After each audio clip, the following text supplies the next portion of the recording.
যে খবরে আমরা ছিলাম, রেল এবং রেলকে ঘিরে জমি জট যেরকম আগেই তৃণমূলের তরফ থেকে অভিযোগ করা হয়েছিল যে বাংলায় বাজেটে বঞ্চনা করা হয়েছে, বাংলাকে বঞ্চনা করা হয়েছে, সেই জায়গা থেকে আজকে অশ্বিনী বৈষ্ণব তার স্পষ্ট দাবি বেশ কিছু বরাদ্দ হয়েছে বাংলার জন্য, বিশেষ করে রেলে, কিন্তু সেই সমস্ত কাজ আটকে যাচ্ছে রাজনীতির জন্য, জমি অধিগ্রহণের জন্য। এক কথা রাজ্যের বিরুদ্ধে অসহযোগিতার অভিযোগ তুলেছেন তিনি। আমাদের সঙ্গে স্টুডিওতে যারা রয়েছেন একটু আলাপ করে, বিশ্বজিৎ দাস অধ্যাপক রয়েছেন আমাদের সঙ্গে থাকবেন বিজেপির পৃথ্বীরাজ মুখার্জি। আমি শুরুতে বিশ্বজিৎ দার কাছে আসবো। বিশ্বজিৎ দা, তোমার কি মনে হয় এই যে অশ্বিনী বৈষ্ণবের তরফে বলা হলো যে কেন্দ্র কাজ করতে আগ্রহী, আমি নির্দিষ্টভাবে রেলের ক্ষেত্রে বলছি কারণ রেলের খতিয়ান দিয়েছেন তিনি, বেশ কিছু খতিয়ান দিয়েছেন, যে একাধিক প্রকল্পে কাজ হয়েছে, 3 গুণ বরাদ্দ মমতা বন্দ্যোপাধ্যায়ের আমলে যা ছিল তার থেকে 3 গুণ বরাদ্দ বাড়ানো হয়েছে, রাজ্য সহযোগিতা করছে না বলে দাবি তার। না, তিনি একদম ঘুরিয়ে বলছেন। তার কারণ রাজ্য তার নিজের উন্নয়নের জন্য যদি কেন্দ্রীয় সরকার বিভিন্ন প্রকল্প দেয় তাহলে কেন গ্রহণ করবেন না। আসলে এটাও তো বুঝতে হবে যে রাজ্য সরকারের জমি অধিগ্রহণের একটা নির্দিষ্ট নীতি আছে এবং ল্যান্ড ব্যাংক আছে। সেখানে হঠাৎ করে একটা জায়গায় জমি চাইলেই সেই জমি নেওয়ার ক্ষেত্রে নানান ধরনের সীমাবদ্ধতা থাকতে পারে, কিন্তু তার বিকল্পের সঙ্গে সহযোগিতা কেন করছে না কেন্দ্রীয় সরকার? আর এই যে বলছে না যে 3 গুণ পয়সা দিয়েছে, তুমি ভাবো তো এই মুহূর্তে তুমি যদি বাজেটটা দেখো, বিহারকে একেবারে উজাড় করে দিয়েছেন। কেন হঠাৎ বিহারকে উজাড় করে দিল? সামনে দিল্লির নির্বাচন, বিহারের নির্বাচন, কিন্তু ভারতবর্ষের যে ইউনিটারি ফর্ম অফ গভর্নমেন্ট, যেখানে আমরা বারবার সংসদীয় ব্যবস্থায় বলছি যে প্রত্যেকটা অঙ্গরাজ্যের একটা গুরুত্ব আছে, সেই জায়গাগুলোতে বিনিয়োগ না করে যে জায়গাটা পিছিয়ে আছে প্রত্যেকটা রাজ্যগুলোকে যদি সমবন্টন দেওয়া যায়, যারা পিছিয়ে আছে তাদেরকে যদি অর্থ দেওয়া যায়। রেলের কথা যে বলা হচ্ছে যে রেলে এই টাকা দিয়েছে, তুমি ভেবে দেখো যে আমাদের এখানে মেট্রো রেলের উন্নয়নের জন্য কি করা হয়েছে এবং কত বড় দীর্ঘ দিন ধরে আমরা অপেক্ষা করে আছি সেই মেট্রো রেলের। আমরা রেল বলছি, এবার বাজেটে যখন রেল বাজেটের কথা বলা হচ্ছে তখন যাত্রী সুরক্ষার কথা, নিরাপত্তার কথা। লাস্ট 3 বছরে আমি তোমাকে 5টা অ্যাক্সিডেন্টের কথা বলতে পারি যেখানে যাত্রী সুরক্ষা একেবারে বিপর্যস্ত হয়েছে। আজকে রেল আধুনিকরণ করার ক্ষেত্রে এই নিরাপত্তাটা নয় কেন, এবং পশ্চিমবঙ্গে হয়েছে হাসিমারার কাছে অ্যাক্সিডেন্ট, তুমি জানো সেটা। অর্থাৎ এই যে চাপিয়ে দেওয়া যে রাজ্য জমি দিচ্ছে না, এটা একমাত্র কারণ, এটা একটা ভুল ন্যারেটিভস। কোথাও জমি দেওয়ার ক্ষেত্রে সমস্যা হতে পারে, কিন্তু আলোচনার মাধ্যমে তার বিকল্প তৈরি করা। আর একটা ক্ষেত্রে জমি পাওয়া যায়নি বলে আমি রাজ্যের ক্ষেত্রে বরাদ্দ বন্ধ করে দিলাম বা পশ্চিমবঙ্গের ক্ষেত্রে বরাদ্দ বন্ধ করে দিলাম, তার মানে পশ্চিমবঙ্গের মানুষের সঙ্গে বঞ্চনা করা হবে। পশ্চিমবঙ্গের মানুষ কিন্তু তৃণমূল, বিজেপি, কংগ্রেস, সিপিএম এই বিশ্বাসে নেই, তারা উন্নয়নের জন্য অপেক্ষা করে আছে। আমি এই জায়গা থেকে পৃথ্বীরাজের কাছে আসবো। পৃথ্বীরাজ, অন্তত এই রেলে বরাদ্দর ইস্যুতে তৃণমূল কংগ্রেসের দাবি হচ্ছে যে বিজেপি বা কেন্দ্র বিভ্রান্ত করছে গোটা বিষয়টা। রাজ্যের পূর্ণ সহযোগিতা হয়েছে, কিন্তু যে প্রকল্পের কথা সামনে আনা হচ্ছে বাস্তবে তার কিছুই হচ্ছে না। দেখুন সব্যসাচী বাবু, প্রথম বিষয় হচ্ছে এখানে যে বিশ্বজিৎদার কথাগুলো আমি শুনছিলাম, কিন্তু সিগনিফিকেন্ট ফ্যাক্ট হচ্ছে তৎকালীন যখন রেলমন্ত্রী, আজকের মুখ্যমন্ত্রী মমতা বন্দ্যোপাধ্যায়, সেই সময় আমরা দেখতে পেয়েছিলাম যে রেলে বরাদ্দ ছিল মাত্র 13,955 কোটি টাকা। কিন্তু আজকের দিনে যখন মানে এই বাজেট পেশ হলো, অর্থাৎ ভারত সরকার এই বাজেট পেশ করলেন এবং অর্থমন্ত্রী নির্মলা সীতারামন এই বাজেট পেশ করলেন, তখন আমরা দেখতে পেলাম প্রায় 3 গুণ বেশি, ইউপিএর জামানার প্রায় 3 গুণ বেশি, অর্থাৎ 4,380 কোটি টাকা দেওয়া হলো এই রাজ্য সরকারকে। এবং সিগনিফিকেন্ট ফ্যাক্ট হচ্ছে, আজকে বিশ্বজিৎদা এতগুলো কথা বললেন, এখানে রয়েছে আপনার প্রায় 3,040 হেক্টর জমি প্রয়োজন আজকে বিভিন্ন রেল প্রকল্প করবার জন্য, যার জন্য সেখানে আমরা দেখলাম মাত্র 640 হেক্টর জমি এই রাজ্য সরকার দিল, এবং যা মাত্র এর 21%। এবং তার থেকেও যদি আমরা আরেকটু ভালো করে এইখানে দেখি, তাহলে আমরা দেখতে পাচ্ছি প্রায় 13টি নতুন লাইন, 4টে নতুন এই গেজ পরিবর্তন এবং ডাবলিং, মানে রেলওয়ে ডাবলিংয়ের জন্য 26টা রেলওয়ে ডাবলিংয়ের জন্য আপনার যে প্রায় 4,479 কিলোমিটার যে ওই রেলওয়ে লাইন পাতার জন্য যে জায়গাটা দরকার ছিল, সেখানে আমরা দেখতে পেলাম মাত্র 1,655 কিলোমিটার রেলওয়ে লাইন পাতা আপাতত সম্ভব হয়েছে। অর্থাৎ এখান থেকে তো খুব পরিষ্কার হয়ে যাচ্ছে যে একমাত্র রাজ্য সরকারের সদিচ্ছার অভাবে এবং রাজ্য সরকার আজকে যে বরাদ্দ হচ্ছে সেখান থেকে চুরি কাটমানি খেতে পারবে না এবং ক্রেডিট নিতে পারবে না বলে আপনার এইখানে বাস্তবায়ন করতে দিচ্ছে না। এখান থেকে দেখবেন যদি চুরি কাটমানি বা দুর্নীতি করতে পারতো এই টাকা থেকে, তাহলে নিশ্চয়ই মুখ্যমন্ত্রী মমতা বন্দ্যোপাধ্যায় আজকে দিয়ে দিত জমিটা। আসলে রাজ্য সরকারের যে দৃষ্টিভঙ্গিটা, যে জমি নিয়ে রাজনীতি চাই না, যেটা পৃথ্বীরাজ বলছিল জমি তো দরকার, জমি না হলে কি শূন্যে বা আকাশে হবে প্রকল্প? হবে না। কিন্তু আমি যে কথাটা আগের বার বললাম সব্যসাচী, যে জমি দেওয়ার ক্ষেত্রে যেখানে যেখানে সংকট হয়েছে কেন্দ্র রাজ্য আলোচনায় পথ বেরোতো না। সেই আলোচনার পথটা কেন বন্ধ হলো? কেন্দ্র কি আগ্রহ দেখিয়েছে? রাজ্য তো অনেকবার বলেছে যে আলোচনা করে বিকল্প কি পথ দেখা যায় সেই পথগুলো জমির জন্য, যেখানে ভারতবর্ষের জন্য দিয়েছে কেন্দ্র সরকার পড়ে আছে এখনো টাকা। ভারতবর্ষের মতো পশ্চিমবঙ্গে একটা ল্যান্ড ব্যাংক তৈরি হয়েছে এবং কোথায় কোথায় জমি দেওয়া যাবে, কোথায় কোথায় জমি দেওয়ার ক্ষেত্রে অসুবিধা আছে, সেগুলো নিয়ে রাজনীতি করলে হবে না। যে মানুষগুলোর জমি আছে তাদের ক্ষেত্রে তাদের উন্নয়নের কথাও ভাবতে হবে। কিন্তু আমি এটাও বিশ্বাস করি না যে জমি না দিয়ে আমি দোষ দেব যে আমাদের উন্নয়ন হচ্ছে না। আমি যদি নির্দিষ্টভাবে ফোকাস করি, আজকে রেলের তরফ থেকেও বলা হয়েছে, যেরকম আমরা দেখাচ্ছিলাম বিরতির আগে, সেটা হচ্ছে যে অনেক বিতর্কের জায়গায় এই যে লেভেল ক্রসিংয়ে মাঝে মধ্যেই যে দুর্ঘটনা, তার থেকে এরকম একটা পরিকল্পনা হয়েছে যে ওপরে ওভারব্রিজ হবে, রেল ওভারব্রিজ হবে, যাতে এই জ্যামজট কাটে দুর্ঘটনা এড়ানো যায়। এক্ষেত্রেও রেলের তরফ থেকে নির্দিষ্ট করে অভিযোগ করা হচ্ছে যে রেল এটা করতে চাইছে, কিন্তু জমি জটের জেরে বিভিন্ন কারণে তা আটকে যাচ্ছে, করা সম্ভব হচ্ছে। আচ্ছা, এইটা কি সব্যসাচী তোমার মনে হয় যে রাজ্য সরকার ইচ্ছে করে তার রাজ্যে উন্নয়ন চায় না? রাজ্য সরকার চায় না যে এখানে একটা ব্রিজ তৈরি হোক? যে অ্যাক্সিডেন্ট হচ্ছে, যে বিপদ হচ্ছে, তার দায় তো রাজ্য সরকারের। এই রাজ্যের মানুষগুলো তো ক্ষতিগ্রস্ত হচ্ছে, তারই যাত্রী প্যাসেঞ্জার, তাদের সুরক্ষার বিষয়। তাহলে যখন জমি নিয়ে এরকম একটা সংকট তৈরি হচ্ছে, তাহলে সেটা আলোচনার জন্য কেন্দ্রীয় রাজ্য একসঙ্গে আলোচনার মধ্যেই তো পথ বেরোতে হবে। আচ্ছা পৃথ্বীরাজ, না বিষয়টা হচ্ছে এই যে Chandaneswar Jaleswar railway line, 41 kilometre railway line, এতক্ষণ বিশ্বজিৎদা বলছিলেন তো, সেইখানে অর্থাৎ রাজ্য সরকারকে জমি অধিগ্রহণ করবার কথা বলা হয়েছিল। সেখানে আমরা দেখলাম 1 ছটাক জমিও সেখানে অধিগ্রহণ করা হয়নি। আচ্ছা, এবার আপনি আসুন, নৈহাটি রানাঘাট রেলওয়ের 3য় রেলওয়ে লাইন, তার জন্য প্রায় 36 কিলোমিটার জমি দেওয়ার কথা বলা, মানে জমি অধিগ্রহণ করে কাজ করবার কথা বলা হয়েছিল। সেখানে আমরা দেখলাম মাত্র 0.17% সেখানে কাজ হয়েছে। তাহলে এই যে বলছে কেন্দ্র রাজ্য, এই যে বিশ্বজিৎদা বলে যাচ্ছে, আচ্ছা আপনি আমায় বলুন তো, এই বাজেটে একাধিক জিনিসপত্র অ্যালট হয়েছে, কিন্তু খালি বিশ্বজিৎ বাবুরা বলে যে না এই বাজেটে বাংলার জন্য কিছু বরাদ্দ হয়নি। আজকে কলাইকুণ্ডলাতে আপনার কমার্শিয়াল এবং ডোমেস্টিক সার্ভিসের জন্য সেখানে এক্সপেনশনের কথা বলা হয়েছিল, তা করেনি। আজকে হাসিমারায় বলুন, হাসিমারা এয়ারপোর্ট এক্সপেনশনের কথা বলা হয়েছিল, এয়ারপোর্টে কাজ করবার কথা হয়েছিল, সেইটা করা হয়নি। আজকে আপনি আমায় বলুন এই বাগডোগরা এয়ারপোর্ট, সেখানে এই একটা জায়গায় সরকার জমি দেয়নি। আজকে হাসিমারা বলুন, বাগডোগরা বলুন, আজকে দমদম এয়ারপোর্ট আস্তে আস্তে কাজ শুরু হয়েছে, না কাজ অনেক পরে শুরু হয়েছে, কিন্তু সরকার যদি আপনাকে জমিটা না দেয়, আজকে সরকার যদি সেই মানে অধিগ্রহণটা না করে, তাহলে কেন্দ্র সরকার বা রাজ্য সরকার মানে সেখানে কাজ করার মতো পরিস্থিতিটা তৈরি হবে কি করে? আপনি আমায় তার স্পেসিফিক উত্তরটা দিন।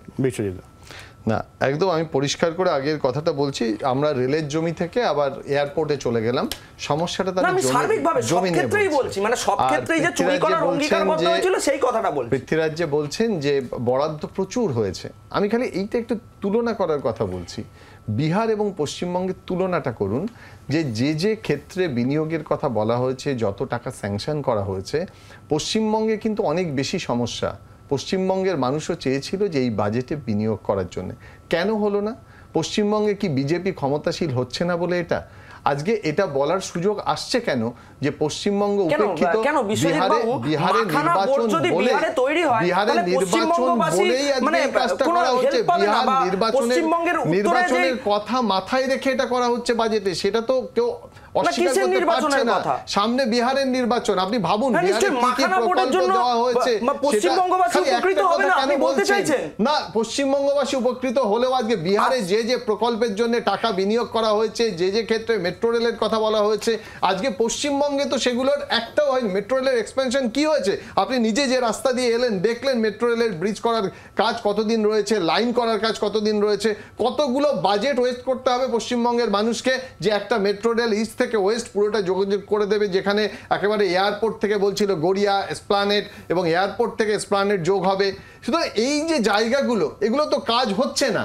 এখানে তো আর জমির সমস্যা নেই, তার মানে যেখানে না, জমির আমি এই জায়গাটা আসছি। তুমি মেট্রোর কথাটা বললে যখন, ধরা যাক নিউ গড়িয়া থেকে এয়ারপোর্টের যে মেট্রো কানেকশনটা, না, না, 32 কিলোমিটার জমির মধ্যে মাত্র 9.8 তুমি এটা বলো কিলোমিটার যে কাজ হয়েছে। চিংড়িঘাটার ওই কার্ভটা, না চিংড়িঘাটার ওই কার্ভটা এখনো পর্যন্ত আটকে আছে, ওখানে বেশ কয়েকটা বাড়ি আছে, জমি জট আছে, সেইটা একটা সমস্যা। এক, দুই হচ্ছে ওইটা বাদ দিয়ে বাকিগুলো কমপ্লিট হতেও তো বেশ সময় লাগলো। না, আমার কথা হচ্ছে আপনি যে বলছেন না নিউ গড়িয়া এবং এই দমদম মেট্রো, সেখানে মাত্র 9.8 কিলোমিটার, 9.8 কিলোমিটার কাজ করেছে এই রাজ্য সরকার। আচ্ছা, আপনি তারপরে আসুন, তারপরে যদি আসেন এই জোকাস প্লেনেট প্রকল্প, সেখানে মাত্র 7.74 কিলোমিটার কাজ করেছে এই রাজ্য সরকার। অর্থাৎ এই ব্যর্থতা, সার্বিক ব্যর্থতা তো রাজ্যের ব্যর্থতা। আজকে তারা পারছে না কমপ্লিট করতে কাজ। এখানে তো কেন্দ্র সরকার বা নরেন্দ্র মোদী বা অমিত শাহ এসে তৈরি করবে না, ব্রিজ তৈরি করবে না, বা কাজ করতে নেমে পড়বে না। কেন্দ্র সরকার অর্থ বরাদ্দ করবে, রাজ্য সরকার সেটা বাস্তবায়ন করে কাজটা করবে। তো সেইখানে যদি রাজ্য সরকার ফেলিওর হয়, তো তার দায় তো ভাই কেন্দ্র সরকারের নয়। একেবারে রাজ্য সরকারের ফেলিওর নয়, যে টাকা বিনিয়োগ করার কথা বলছে। আপনি ভাবুন তো, দুটো তিনটে রাজ্যে মেট্রো রেলের জন্য কত বিনিয়োগ করেছে, পরিসংখ্যানটা দেখুন। পশ্চিমবঙ্গের জন্য কত বিনিয়োগ করেছে, পরিসংখ্যানটা দেখুন। এরপরে যদি বলে যে কাজ জমি হচ্ছে না, রাজ্য সরকার কাজ করছে না, যে বিনিয়োগগুলোর কথা বলছে, প্রকল্পগুলোর কথা বলছে, তার সুনির্দিষ্ট কোনো রূপরেখা নেই। তাহলে অন্যভাবে কিভাবে রাজনৈতিকভাবে রাজ্য সরকারকে দেখে দেওয়া যায়, সেইটাই যদি উদ্দেশ্য হয়, রাজ্যের মানুষের স্বার্থ দেখাটা যদি উদ্দেশ্য না হয়, তাহলে রাজনীতি করতে হবে। পৃথ্বীরাজ বিষয়টা দুজনেই আসবো, আমরা বিরতির সময় হয়ে গেছে, কিন্তু সাধারণ মানুষ এই রাজনীতির আকচাকচিতে কেন যাবে? তারা দেখবে সেই কাজটা, পরিষেবাটা তারা পাচ্ছেন না। যদি না পান, তার দায় কি রাজ্য কেন্দ্র উভয়েরই নয়? বিরতির পরে আসবো, সঙ্গে থাকো।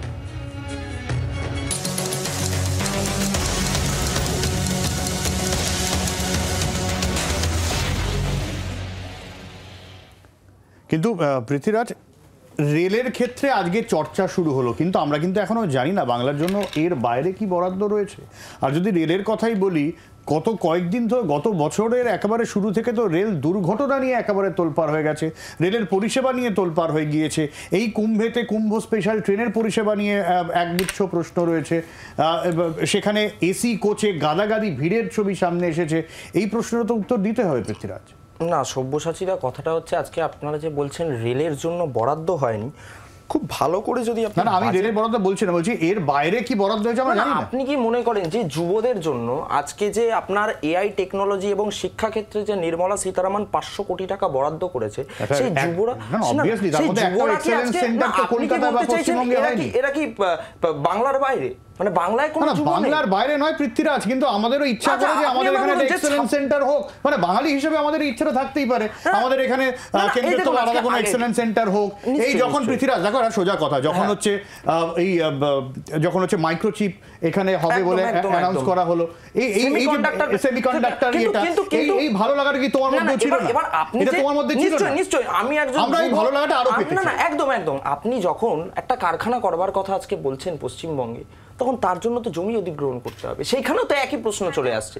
আজকে আপনি যদি জমি, আজকে বলুন না, প্রাক্তন বাজেটে কলকাতায় অমৃতসর ইন্ডাস্ট্রিয়াল করিডোরের কথা বলা হলো, কিন্তু আপনাকে তো পরিষ্কার সেই জায়গাটা হিট করতে হবে। আজকে আপনি যদি জমিটাই না পান, তাহলে আপনি কাজটা করবেন কি করে? এবং আমার একটু শেষ করে দিন, করতে দিন। আজকে এই যে ট্যাক্স পেয়ার, আজকে 56 লক্ষ পশ্চিমবঙ্গে যে ট্যাক্স পেয়াররা রয়েছে, তারা যে সহায়তাটা বা তারা যে 12 লাখ টাকা অব্দি কর ছাড় পাচ্ছে, তো তারাও তো পশ্চিমবঙ্গবাসী। তো আপনি এখন বাজেট নিয়ে 1 লাখ টাকা রোজগার কজন আছে পৃথ্বীরাজ? আমারও 1 লাখ টাকা রোজগার, আমি ওপেনলি বলছি, 1 লাখ প্লিজ। টাকা হলে তো আপনার স্ট্যান্ডার্ড ডিডাকশনই কেটে যাচ্ছে। সেখানে তো পৃথ্বীরাজ, দেশের এই যে মানে আর্থিক ব্যবস্থা কাদের জন্য এই যে বাজেট করা হলো 12 লক্ষ টাকা, কত পার্সেন্ট? 12 লক্ষ টাকা কতজন মধ্যবিত্ত ইনকাম করতে পারে? তারপরে তোমরা মাটির কাছে দাঁড়িয়ে খবর রাখো না? 75,000 টাকা স্ট্যান্ডার্ড ডিডাকশনে কেটে যাচ্ছে। কথা, যারা 12 লক্ষ টাকা ইনকাম করে এমন মানুষ কজন আছে এখানে? যারা এই অর্থনৈতিক ব্যবস্থাকে করছে, তাকেও তো স্ট্যান্ডার্ড ডিডাকশনে 75,000 এটা তো একটা স্ট্র্যাটেজি। 12 লক্ষ টাকাতে ছাড় দেওয়া হলো, মধ্যবিত্তের একটা অংশ তারা স্বস্তি পেল। কিন্তু এটা কত পার্সেন্ট?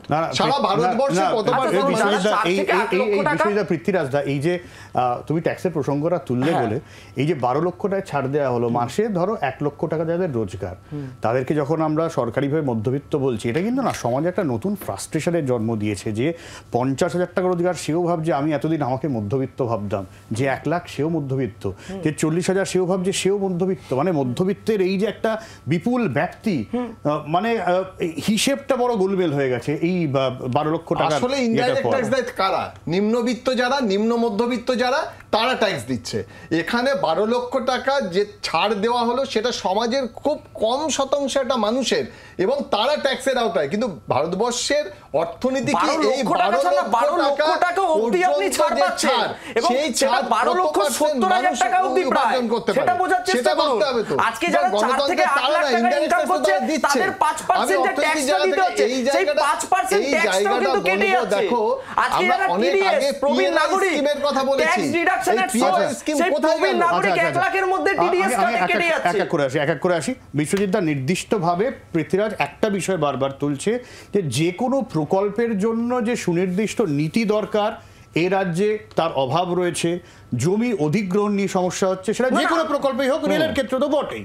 ফলে কাজ বরাদ্দ হলেও থমকে থমকে যাচ্ছে। এবং আর একটা অভিযোগ বিজেপির তরফ থেকে উঠছে, এই যে কেন্দ্র রাজ্য সহযোগিতায় যেসব প্রকল্প, রাজ্যের ভাগের যে টাকা, সেক্ষেত্রেও রাজ্য অনেক সময় আপত্তি জানাচ্ছে।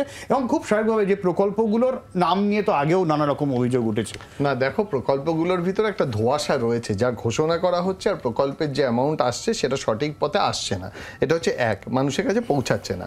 দ্বিতীয় কথা যেটা বলি, যে তুমি জানো যে কালকে থেকে হায়দ্রাবাদে পুরো মানে দেশের যারা রেশন ডিলার তারা একটা আন্দোলনে যাচ্ছে। কেন আন্দোলনে যাচ্ছে? বাজেটে তাদের কিছু হয়নি, সুরাহা হয়নি। সেই রেশন ডিলার্স অ্যাসোসিয়েশন, যেখানে পাবলিক ডিস্ট্রিবিউশন সিস্টেম, সেই পাবলিক ডিস্ট্রিবিউশনের সিস্টেমের সময় সরকার, রাজ্য, কেন্দ্র একটা সময় কত কেজি চাল, কত কেজি ডাল দেবে মানুষের দিনে খাওয়ার ব্যবস্থা করেছিল। এই সিস্টেমটাই এবার বাজেটে তারা আশা করেছিল যে অনেকগুলো দিক বাজেটে ঘোষণা করা হবে, যাতে এই পাবলিক ডিস্ট্রিবিউশন সিস্টেমে যে কমিশন, যারা ডিস্ট্রিবিউটার, তাদের দিকে বাড়ানো হবে। তারা আজকে আন্দোলনে যাচ্ছে কেন? যে সেই দিকটাতেও সরকার গুরুত্ব দেয়নি, অর্থাৎ একেবারে শ্রমজীবী মানুষ যারা, তাদেরকে গুরুত্ব দেওয়া হচ্ছে না। সুতরাং এই জায়গায় আরেকটা কথা তোমাকে আমি বলবো, বারবার বলছিলাম পিএলআই স্কিমের কথা, তার আগে একটু বলে নি, রেল নিয়ে এত কথা হচ্ছে, রেলের সমস্যা কি শুধুমাত্র জমি? আজকে যে প্রকল্প হতে পারছে না, এই যে রেলের সেফটি নিয়ে আমরা বারবার বলছি, এর দায় কার? এতগুলো অ্যাক্সিডেন্ট হচ্ছে, সেফটির জন্য কত টাকা বরাদ্দ করা হয়েছে?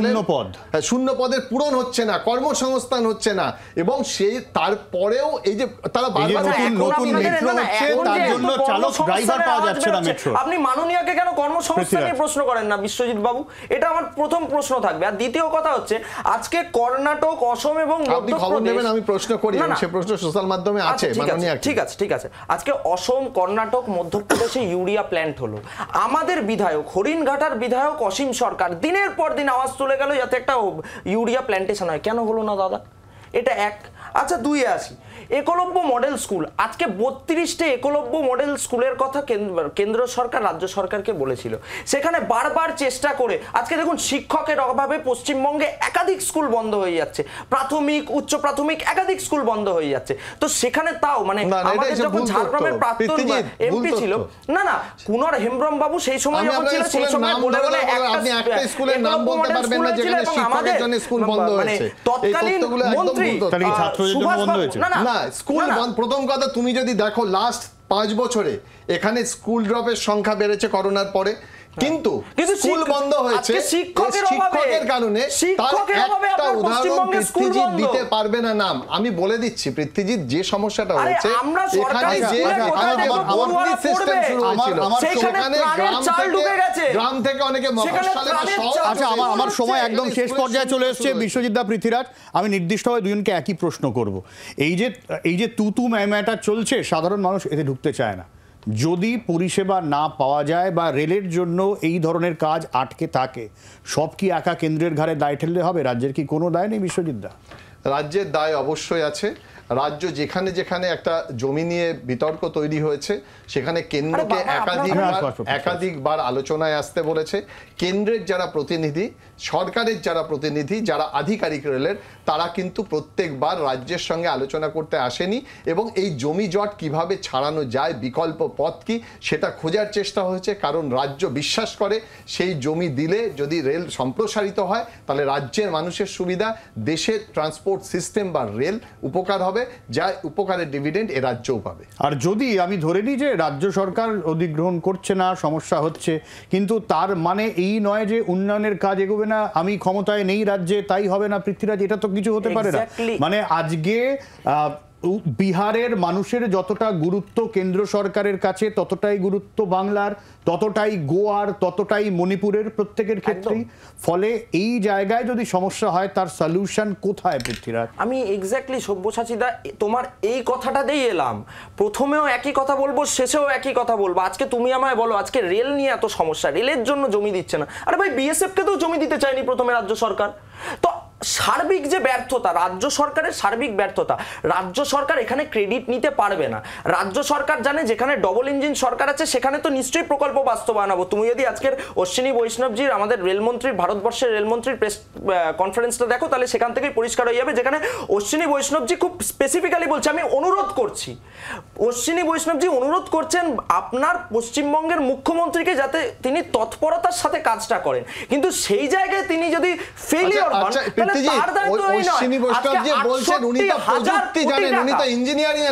তাহলে পুরনো কোচগুলো কেন চালানো হচ্ছে না, যে কারণে রেলের অ্যাক্সিডেন্ট হচ্ছে? আপনি রেলের অ্যাক্সিডেন্ট নিয়ে যদি এটা জাস্টিফাই করেন তাহলে আপনি ইউপি আমলে কত রেল অ্যাক্সিডেন্ট দেখাবো?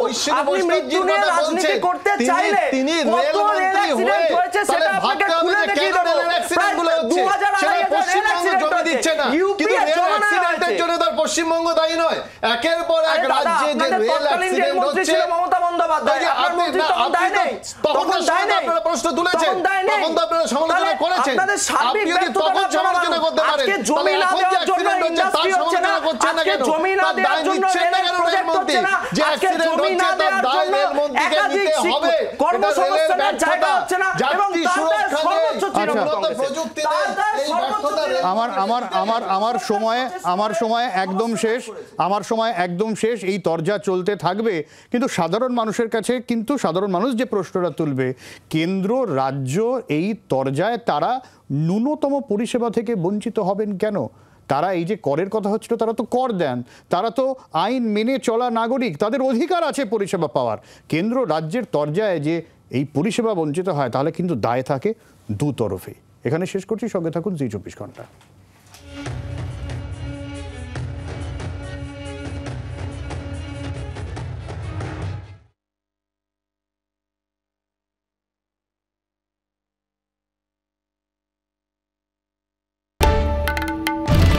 বাংলার আওয়াজ, বাঙালির আবেগ, জি 24 ঘন্টা।